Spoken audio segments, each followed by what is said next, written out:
एक गुरु जी के 2 चेले भोजन करने के लिए गए।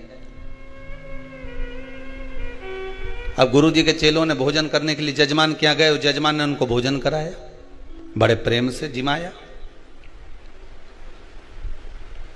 दोनों चेले वापिस आए, एक बड़ा प्रसन्न था, दूसरे का मुख उतरा था। गुरु जी ने पूछा, क्या बात है, आपका चेहरा क्यों उतरा हुआ है बेटा? चेला बोला, बस गुरु जी पूछो ही मत। क्यों, जजमान ने दोनों में कोई दिक्कत दे दी क्या? इसका मन प्रसन्न है और इसका मन डाउन है, ये थोड़ा सा उतरा हुआ है। तेरे को आसन अच्छा नहीं लगाया था क्या? नहीं, दोनों को एक जैसा आसन लगाया था। अच्छा, तो भोजन में अंतर था क्या? इसको ज्यादा खीर खिला दियो, तेरे को खीर कम दे दियो? नहीं नहीं गुरु जी, भोजन भी एक जैसा खिलाया। तो दक्षिणा कम थी क्या? नहीं नहीं गुरु जी, 2-2 रुपए दोनों को दिए। फिर दिक्कत क्या हुई बता? तो चेला बोला कि गुरुजी मेरा मुंह इसलिए उतरा है, मैं तो सेठ जी के यहां भोजन करने गया था, तो मुझे लगा था कि सेठ जी 10 रुपया देंगे, पर उनने तो जम के तो बोलो 2 रुपए ही दिए। अच्छा, फिर गुरुजी ने पूछा दूसरे चेले से, ये बता तू इतना प्रसन्न क्यों है? अरे गुरुजी, मुझे तो लग रहा था कि सेठ जी इतना कंजूसड़ा है, इतना कंजूसड़ा है कि 8 आने से ज्यादा देगा नहीं, या 1 रुपया से ज्यादा देगा नहीं। पर जब मैं भोजन करने गया और उसने 2 रुपए दिया नहीं, तो हमारा तो दिल प्रसन्न हो गया गुरुजी, इतना आनंदित हो गया कि मेरा मन प्रसन्नित हो गया। दोनों गए थे भोजन करने के लिए, दोनों को आसन लगाया गया, दोनों को भोजन कराया गया, दोनों को दक्षिणा दी गई।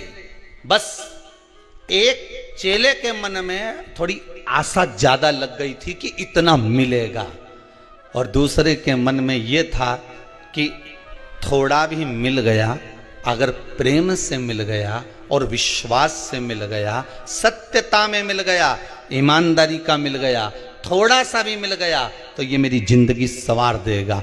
एक को 2 रुपए मिले, वो जिंदगी को संवारने वाले थे, और दूसरे को जो 2 रुपए मिले, वो आशा इतनी लगा के बैठा था कि 10 रुपया मिलेगा, न ऐसा होगा न वैसा होगा। सब आस पर पानी फिर गया तो दिल दुख गया।